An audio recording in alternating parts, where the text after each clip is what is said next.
하나님의 말씀은 살아있다는 제목으로 은혜를 나누겠습니다.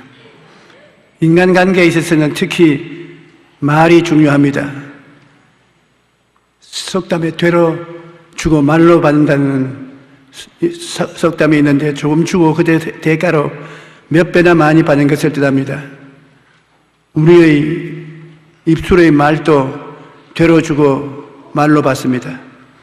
말이 입히는 상처는 칼이 입힌 상처보다 깊습니다.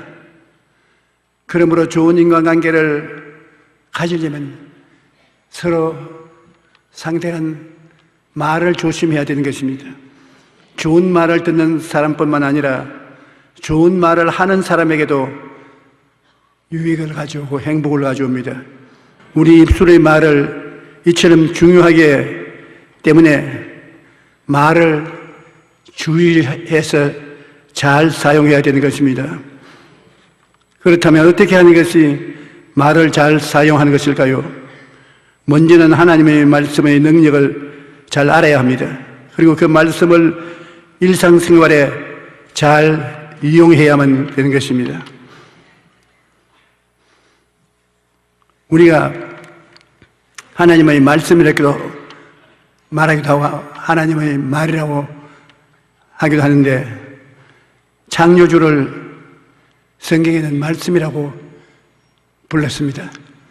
창조주는 창조하는 하나님인데 그 하나님을 말씀이라고 부르고 있습니다. 요한복음 1장 1절로 3절에 태초에 말씀이 계시니라. 이 말씀이 하나님과 함께 계셨으니 이 말씀은 곧 하나님이시니라. 그가 태초에 하나님과 함께 계셨고 만물이 그로 말미암아 지은 바 되었으니 지은 것이 하나도 그가 없이는 된 것이 없나니라.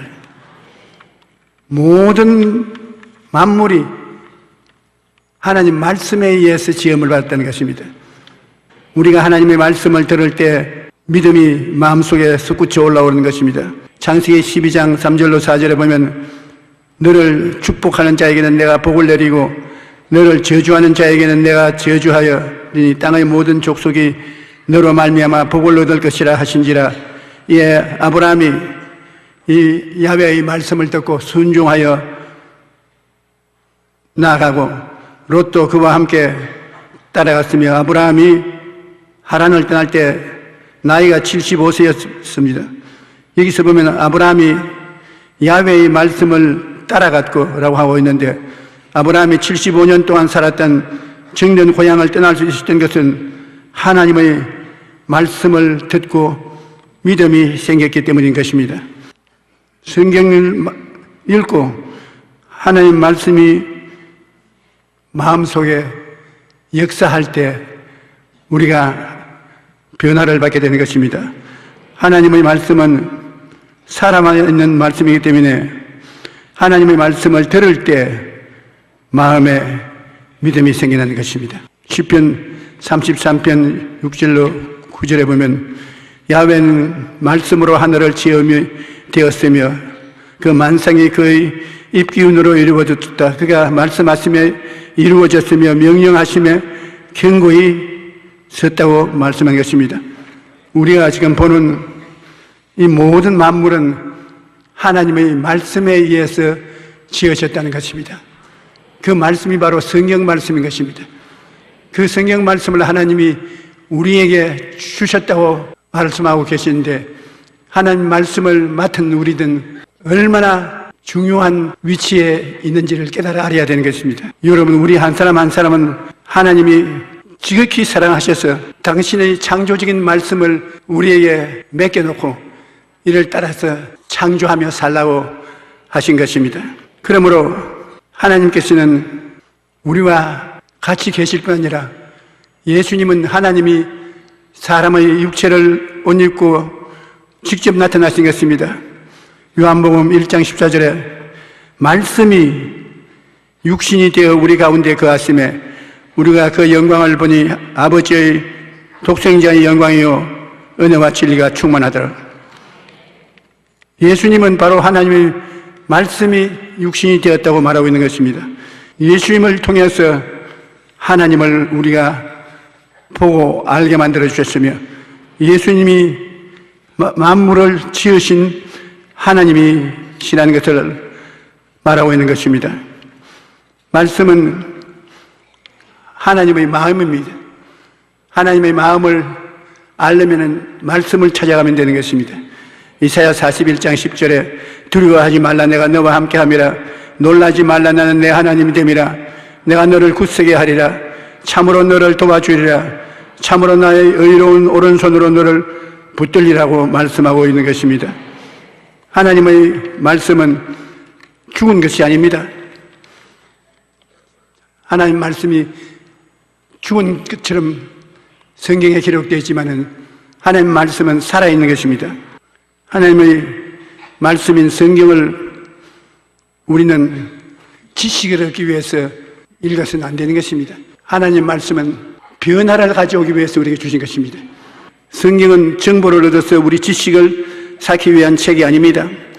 성경은 살아계신 하나님의 말씀으로 우리의 삶을 변화시키는 능력을 가지고 있습니다. 두렵고 불안할 때 말씀을 읽으면 용기와 평안을 누리게 됩니다. 절망에 빠진 사람이 말씀을 읽으면 꿈과 소망을 얻게 됩니다. 문제를 만났을 때 우리는 말씀을 통해 내 자신만이 변화를 받고 삶의 환경도 변화시키는 것입니다. 말씀은 우리에게 꿈의 원천이 되는 것입니다. 우리 모두 다 크고 작은 꿈을 가지고 삽니다. 그런데 그 꿈을 성경을 읽다가 얻을 수가 있는 것입니다. 말씀이 꿈을 주시는데 빌립보서 2장 14절에 너희 안에서 행하시는 이는 하나님이시니 자기의 기쁘신 뜻을 위하여 너희에게 꿈을 소원을 두고 행하게 하신다. 우리 마음속에 소원을 주시고 그 소원이 바로 꿈입니다. 하나님이 그 꿈을 통해서 역사해 주신다는 것입니다. 말씀이 우리에게 주어지면 말씀은 믿음을 줍니다. 이르시되 너희 믿음이 적은 까닭이라 진실로 너희에게 이르노니 만일 너희에게 믿음이 겨자씨 하나만만 있어도 이 산을 명하여 여기서 저기로 옮겨라 하면 옮겨질 것이요 또 너희가 못할 것이 없으리라. 하나님 말씀을 많이 연구해야 믿음이 생긴 겁니다. 믿음은 들으면서 나며 들으면 그리스도의 말씀으로 말미암습니다. 그리스도의 말씀을 읽고 연구하면 그가 마음속에 믿음을 주시는 것입니다. 또 여러분이 말씀을 읽고 꿈을 얻으면 꿈이 믿음을 만들어주는 것입니다. 말씀은 우리에게 믿음을 주시고 믿음은 꿈을 이루어 주시는 원동력이 되는 것입니다. 그러므로 항상 우리는 말씀을 읽고 묵상하여야 되며 말씀이 주는 믿음을 마음에 믿고 나가야 되는 것입니다. 우리를 향하신 하나님의 뜻은 잠언서 16장 9절에 사람이 마음으로 자기의 길을 개화할지라도 그 걸음을 인도하시는 이는 야훼시니라. 하나님께서 어떻게 우리의 발걸음을 인도하십니까?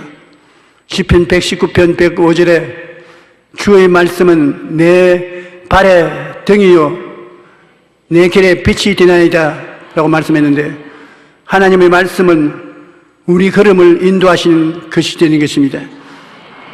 성경은 하나님의 말씀을 집대성한 것입니다.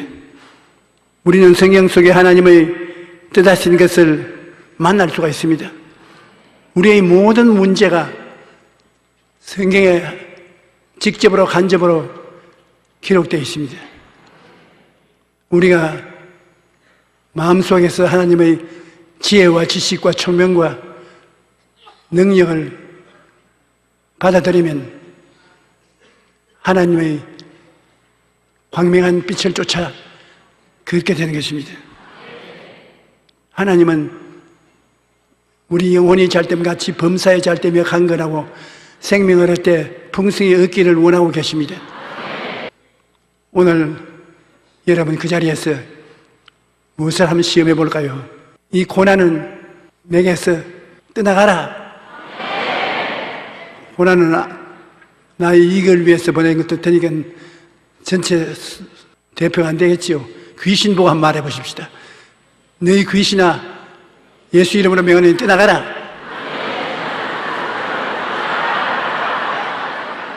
말씀 잘 하셨습니다. 하나님이여, 나를 귀신의 속박에서 놓여 주시옵소서. 그러고는 호통을 치는 것입니다. 나에게서 떠나가라. 그렇게 하면 마음이 상쾌해지고 시원해지는 것입니다. 예수 안 믿는 사람은 아무리 읽어도 뭔지 모릅니다. 그러나 예수 믿는 사람은 이것을 읽으면 우리 아버지가 우리에게 주셔서 이것을 가지고 성공적인 삶을 살다가 천당에 오라는 하나님의 책이다. 그러니 우리는 이 성경을 연구함으로 자자손손이 위대한 기적을 체험하며 살 수 있는 길을 열어줄 수가 있는 것입니다.